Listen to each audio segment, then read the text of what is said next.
الحمد لله نحمده ونستعينه ونستغفره ونؤمن به ونتوكل عليه ونعوذ بالله من شرور أنفسنا ومن سيئات أعمالنا من يهده الله فلا مضل له ومن يضلل فلا هادي له ونشهد أن لا إله إلا الله وحده لا شريك له ونشهد أن سيدنا وسندنا ونبينا ومولانا محمدا عبده ورسوله صلى الله تعالى عليه وعلى آله وأصحابه أجمعين أما بعد فأعوذ بالله من الشيطان الرجيم بسم الله الرحمن الرحيم ولا تحسبن الذين قتلوا في سبيل الله أمواتا بل أحياء عند ربهم يرزقون وقال رسول الله صلى الله عليه وسلم الحسن والحسين سيدا شباب أهل الجنة وقال رسول الله صلى الله عليه وسلم صوم عاشوراء أحتسب على الله أن يكفر السنة التي قبله صدق الله وصدق رسوله النبي الكريم ونحن على ذلك لمن الشاهدين والشاكرين والحمد لله رب العالمين. درود شریف پڑھ لیں. اللهم صل على محمد وعلى آل محمد كما صليت على إبراهيم وعلى آل إبراهيم إنك حميد مجيد. اللهم بارك على محمد وعلى آل محمد كما باركت على إبراهيم وعلى آل إبراهيم إنك حميد مجيد. میرے محترم دوستوں، بھائیوں اور بزرگوں، اسلامی سال کے پہلے مہینے کا آغاز ہو چکا ہے اور محرم الحرام کا پہلا عشرہ چل رہا ہے، اور ہر مسلمان اس بات سے واقف ہے کہ اس مہینے کو ایک تعلق ہے، ایک نسبت ہے ان پاکیزہ ہستیوں سے، ان قدسی انفاس سے کہ جن کی نسبت اللہ کے آخری، اللہ کے پاک پیغمبر جناب رسول اللہ صلی اللہ علیہ وسلم سے ہے. اس خاندان اور ان ہستیوں کی مظلومانہ شہادت وہ اسی محرم الحرام میں اور اس کے پہلے عشرے میں ہوئی ہے. یہ بات عام طور پہ ہمارے معاشرے میں ہر مسلمان کے ذہن میں موجود ہوتی ہے، اور جب بھی محرم کا مہینہ شروع ہوتا ہے تو ایک کیفیت سی بن جاتی ہے اور ایک ماحول سا بن جاتا ہے، اور اس میں کوئی دو رائے نہیں اور اس میں کوئی شک نہیں کہ بلا شبہ اس دنیا میں بہت سارے ظلم ہوئے ہیں، بہت سارے لوگوں نے اپنی جانیں اللہ کے راستے میں قربان کی ہے، لیکن جو ظلم اور جو زیادتی ایک اجتماعی طور پہ خاندان نبوت کے ساتھ ہوئی اور خانوادہ رسول صلی اللہ علیہ وسلم کے ساتھ ہوئی، تو اس کی کوئی نظیر اور مثال دنیا میں نہیں ہو سکتی. لیکن میرے عزیزوں، دوستوں، بزرگوں، چند باتیں اس ماہ محرم سے متعلق ایسی ہے کہ ایک مسلمان امت ہونے کی حیثیت سے آج ان کو سمجھنا اور اس کے بارے میں اپنی اصلاح کرنا از حد ضروری ہے۔ ان میں سب سے پہلی بات تو یہ ہے کہ اللہ کے لیے جان قربان کرنا، اللہ کے راستے میں شہید ہو جانا، جسم کے ٹکڑے ہو جانا، ایک ایک گھر سے کئی کئی جنازوں کا اٹھنا، یہ ایک مسلمان کی زندگی میں کوئی عجوبے کی بات نہیں اور کوئی اجنبیت کی بات نہیں۔ اس لیے آپ اسلامی تاریخ کے تسلسل کو دیکھتے چلے جائیں اوپر سے، تو آپ کو یہ بات بالکل واضح طور پہ نظر آئے گی کہ شاید ہی کوئی سال، کوئی مہینہ ایسا گزرا ہو جس میں اللہ کے اس مبارک دین کے لیے کسی مقبول بندے نے قربانی نہیں دی ہو۔ اور میں نے عرض کیا تھا 2 جمعے قبل، اگر آپ حضرات کے ذہن میں ہو، جب حضرت عثمان رضی اللہ عنہ کی شہادت کا تذکرہ ہوا 18 ذی الحجہ سے متعلق، اس دن اس عاجز نے ایک جملہ عرض کیا کہ دین اور دنیا کی قربانی میں ایک فرق ہے، جو قربانی دنیا کے لیے دی جائے اور جو قربانی دین کے لیے دی جائے، اس میں ایک فرق ایسا ہے جو آپ کو ہر دور میں نظر آئے گا اور اس میں آپ فرق کر سکیں گے، آپ سمجھ جائیں گے کہ جی واقعی یہ قربانی دین کی ہے، یہ قربانی دنیا کی ہے۔ اور وہ فرق یہ ہے کہ دین کے لیے جب بھی تقاضا ہوا، جب بھی اللہ کے پاک پیغمبر کے زمانے سے لے کر آج تک اس دین اسلام کے لیے جس قسم کی قربانی کا تقاضا ہوا، تو سب سے پہلے قربانی دینے والے خواص ہوں گے۔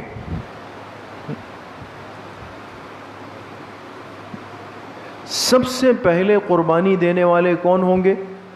خواص، خاص طبقہ۔ یہ دین ہے دوستو۔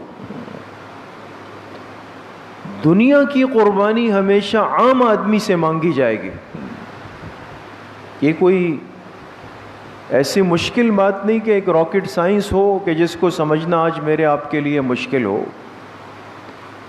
دنیا کے جتنے معاملات آج ہم اپنی آنکھوں سے دیکھتے ہیں، چاہے وہ معیشت ہے، چاہے وہ سیاست ہے، چاہے وہ حکومت ہے، چاہے وہ معاش ہے، کچھ بھی ہے،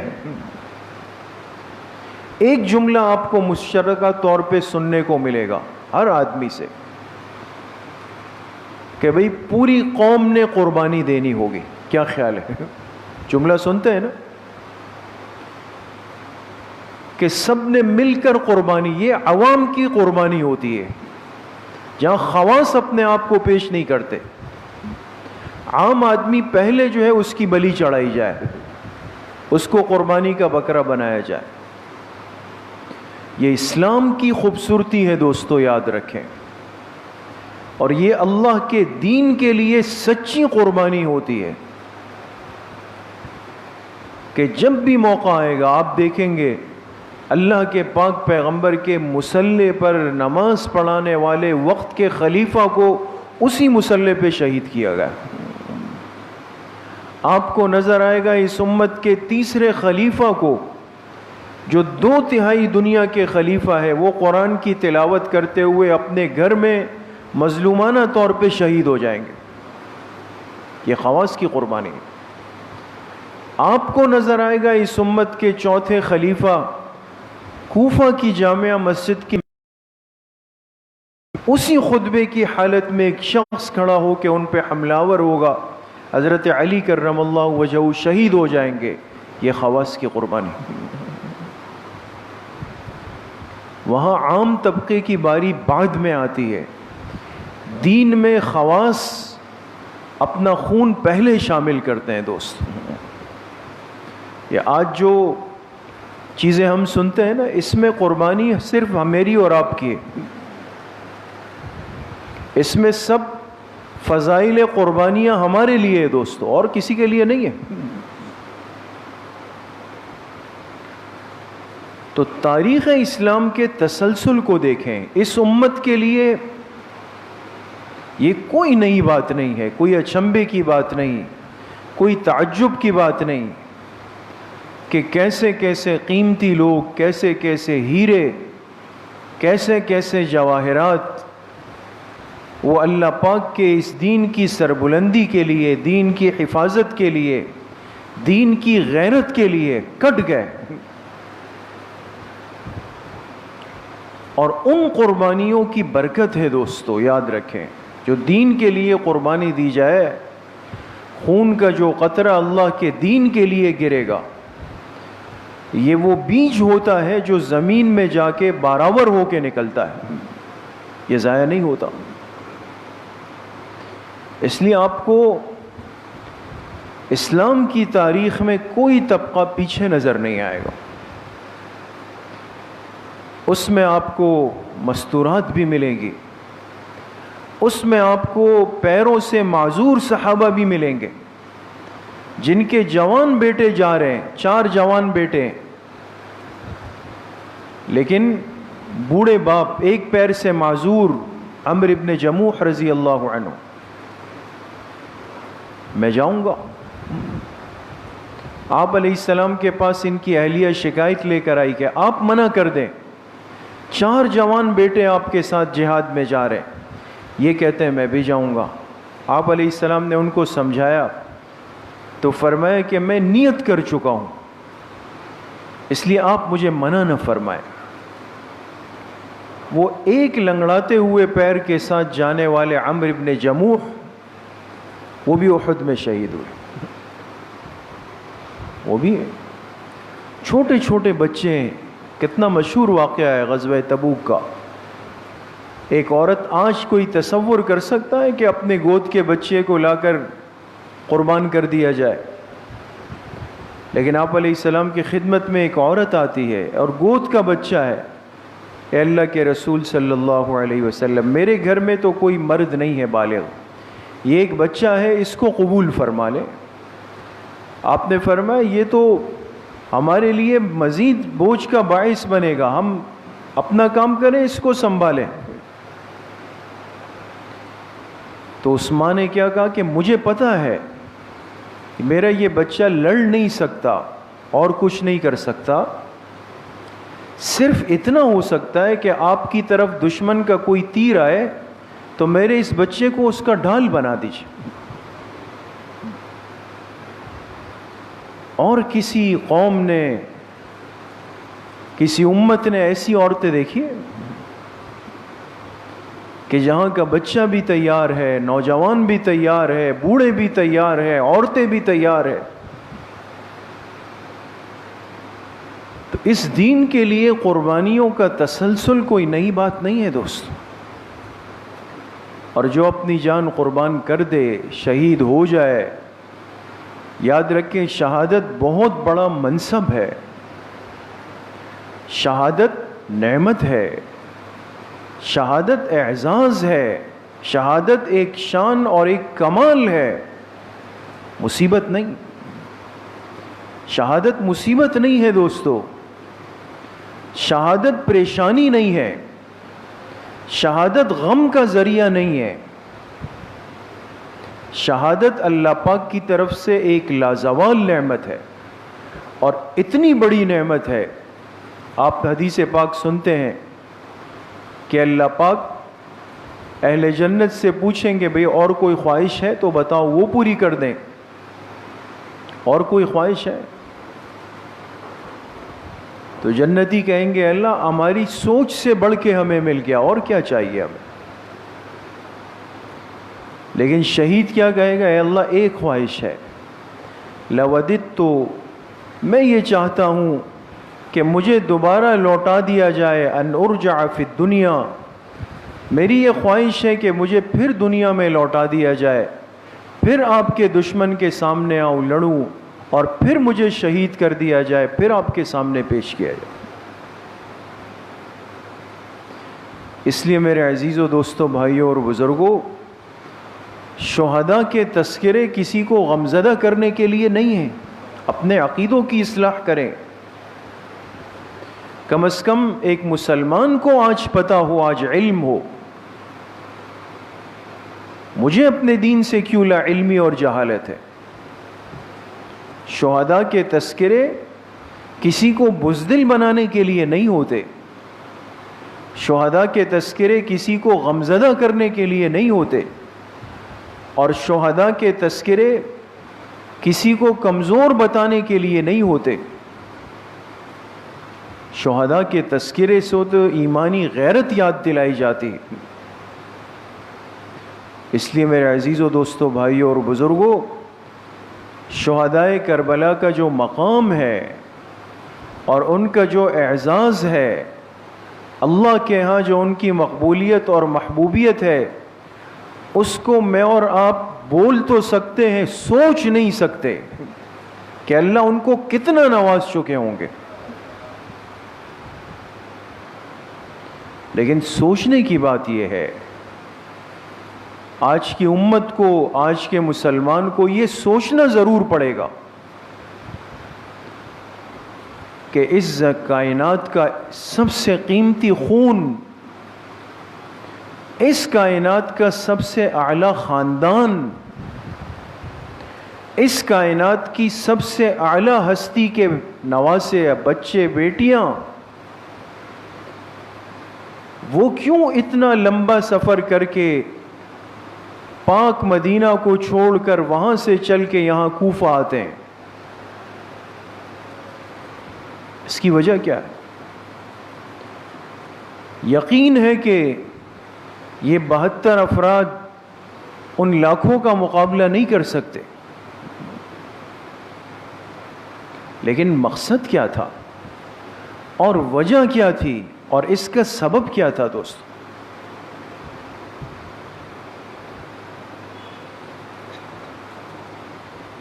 تو آج شہدائے کربلا کی قربانیوں کے ساتھ ساتھ ان کی قربانیوں کا مقصد سمجھنا بھی ضروری ہے۔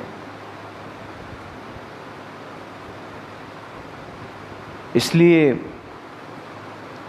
ایک مشہور شعر آپ حضرات ہمیشہ سنتے ہوں گے نا، شاہ است حسین بادشاہ است حسین۔ بعض لوگوں نے کہا ہے کہ یہ علامہ اقبال کا شعر ہے۔ شاہ است حسین بادشاہ است حسین، دین است حسین دی پناہ است حسین، سرداد نداد دست در دست یزید، سرداد نداد دست در دست یزید، حقا کے پناہ لا الہ ہست حسین۔ کیا کہہ رہے ہیں؟ فرماتے حضرت حسین رضی اللہ تعالی عنہ تو اس دین کی شان ہے اور اس امت کے بادشاہ بن گئے۔ اصل جو بات سمجھنے کی ہے نا، وہ تیسرا مصرع ہے، بہت غور کیجئے گا۔ شاعر کہتا ہے سرداد نداد دست در دست یزید، سر دے دیا نا، سر کٹ گیا۔ حضرت حسین رضی اللہ عنہ کے سر کو آپ کے جسم مبارک سے الگ کیا گیا۔ تقاضا کیا تھا؟ مطالبہ کیا تھا؟ صرف اتنا مطالبہ تھا کہ اپنا ہاتھ بڑھا کے یزید کے ہاتھ پہ رکھ دے، بیعت کر لیں۔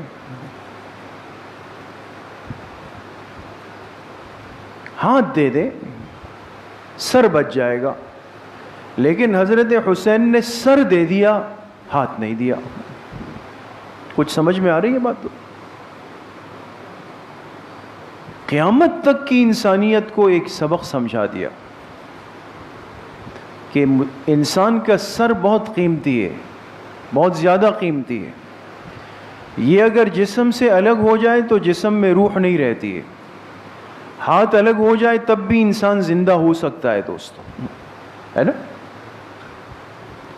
لیکن سوال یہ ہے کہ حضرت حسین رضی اللہ عنہ سے کہا گیا کہ آپ ہاتھ دے دیں، ہاتھ رکھ لیں یزید کے ہاتھ پہ، سر بچا لیں، کوئی مسئلہ نہیں. لیکن انہوں نے سبق دے دیا کہ ایک مسلمان کا ہاتھ کسی کے ہاتھ پہ بیعت کے لیے جب جاتا ہے یہ سر سے زیادہ قیمتی ہاتھ ہوتا ہے، اس لیے کہ یہ انسانیت کے لیے دلیل بن جاتا ہے. بیعت اس شخص کے ہاتھ پر ہوتی ہے جو اس بیعت کا اہل ہوتا ہے دوستو. اگر خانوادہ رسول کا یہ شہزادہ یزید کے ہاتھ میں ہاتھ دے دیتا، ہاتھ رکھ دیتا اس پر، سر بچ جاتا، سر نہیں کٹتا دوستو، واقعہ کربلا نہیں ہوتا، اتنی مظلومانہ شہادتیں نہیں ہوتی.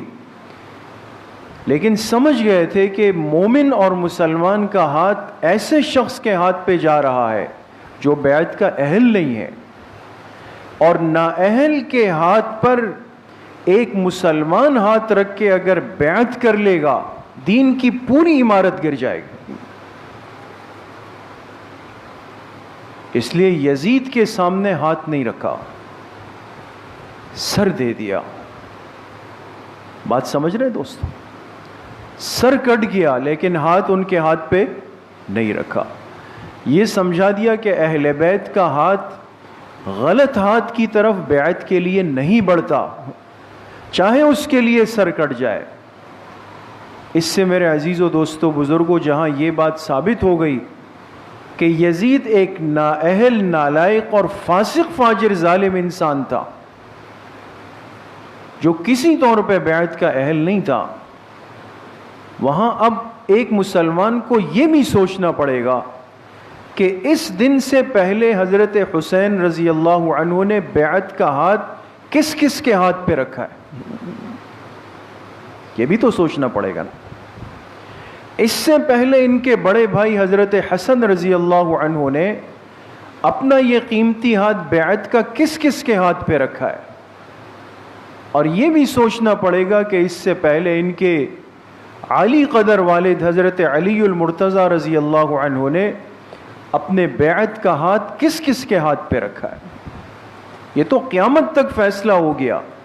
واقعہ کربلا نے ایک بہت بڑا مسئلہ حل کر دیا کہ اہل بیت جس کو حق پر سمجھتے ہیں اس کی بیعت بھی کرتے ہیں، اس کو امام بھی بناتے ہیں، اس کے پیچھے نماز بھی پڑھتے ہیں، اس کو اپنا خلیفہ بھی تسلیم کرتے ہیں.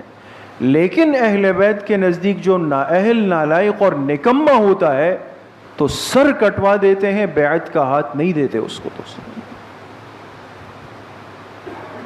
اس لیے واقعہ کربلا نے اسلام کی تاریخ کو محفوظ کر دیا ہے دوستو. یہ کربلا کی غیرت بتا رہی ہے کہ یہ خون ڈرپوک خون نہیں ہے، بزدل خون نہیں تھا. اس لیے اگر خلافت اولیٰ پہ حضرت ابوبکر رضی اللہ عنہ بیٹھ گئے اور سب نے بیعت کی تو مطلب یہ کہ ان کو حق پر سمجھا تھا. اگر ناحق ہوتے تو ان کے خلاف بھی کھڑے ہونے میں دیر نہیں لگاتے. ان کے بعد حضرت عمر بیٹھ گئے، ان سب نے آ کر ان کے ہاتھ پہ بیعت کی، اس لیے کہ ان کو حق پر سمجھا. ناحق ہوتے تو ان کے خلاف کھڑے ہونے میں بھی دیر نہ لگاتے. پھر حضرت عثمان خلیفہ بنے، سب نے آ کے اہل بیت نے ان کے ہاتھ پہ بیعت کی، اس لیے کہ حق پر سمجھا. ناحق ہوتے تو ان کے خلاف بھی کھڑے ہونے میں دیر نہیں لگاتے. پھر جب حضرت معاویہ رضی اللہ عنہ خلیفہ بنے، حضرت حسن رضی اللہ عنہ نے خود خلافت جا کے ان کے حوالے کی. دونوں بھائیوں نے، حضرت حسن رضی اللہ عنہ نے بھی، حضرت حسین رضی اللہ عنہ نے بھی، دونوں نے جا کر حضرت معاویہ رضی اللہ عنہ کے ہاتھ پر بیعت کر لی، اس لیے کہ حق پر سمجھا، صحیح سمجھا. اگر غلط ہوتے اسی دن کھڑے ہو جاتے اور کہتے چونکہ یہ بیعت غلط ہے ہم نہیں کرتے. اس دماغ کو حاضر کریں دوستو. واقعہ کربلا ایک بہت بڑا پیغام ہے اس امت کے لیے جس سے ایک سبق منتقل ہوتا ہے. تو قربانیاں اور اللہ کے لیے شہید ہونا یہ اس امت کے لیے کوئی نئی بات نہیں، لیکن فرق یہ ہے کہ جو اللہ کے لیے کٹ جاتا ہے وہ ہمیشہ کے لیے زندہ ہے، وہ ہمیشہ زندہ ہے۔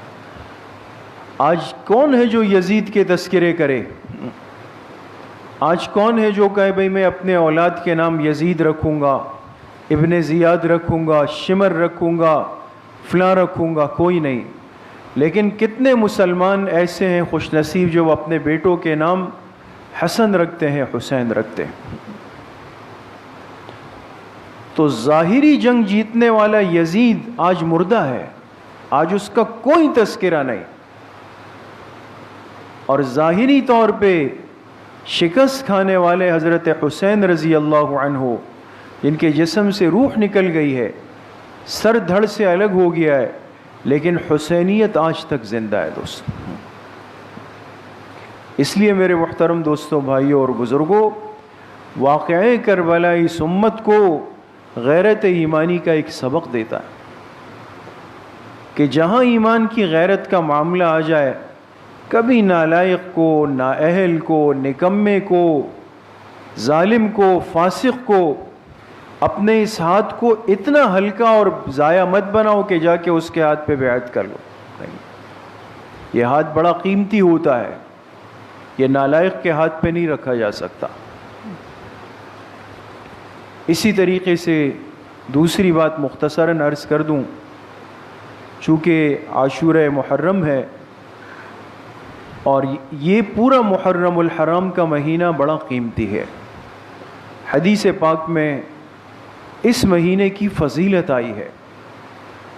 حضرت علی کرم اللہ وجہہ سے روایت ہے کہ میں آپ علیہ السلام کے ساتھ بیٹھا ہوا تھا، اتنے میں ایک شخص آیا اور آپ سے پوچھا کہ اگر رمضان المبارک کے بعد میں چاہوں کہ میں کسی مہینے میں نفلی روزے رکھ لوں اور اس مہینوں میں نفلی روزوں کا ثواب سب سے زیادہ مجھے مل جائے تو وہ کون سا مہینہ ہو؟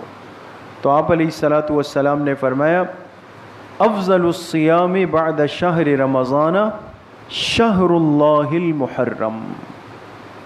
فرمایا رمضان المبارک کے مہینے کے بعد سب سے افضل روزے وہ محرم کے روزے ہیں جو کہ اللہ کا مہینہ ہے۔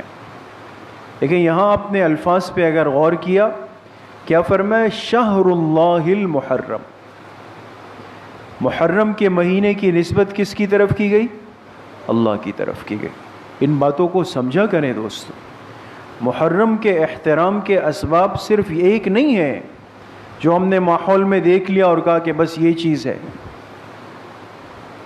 اس مہینے کی نسبت اللہ کی ذات کی طرف ہوئی، شہر اللہ المحرم، سب سے افضل روزے۔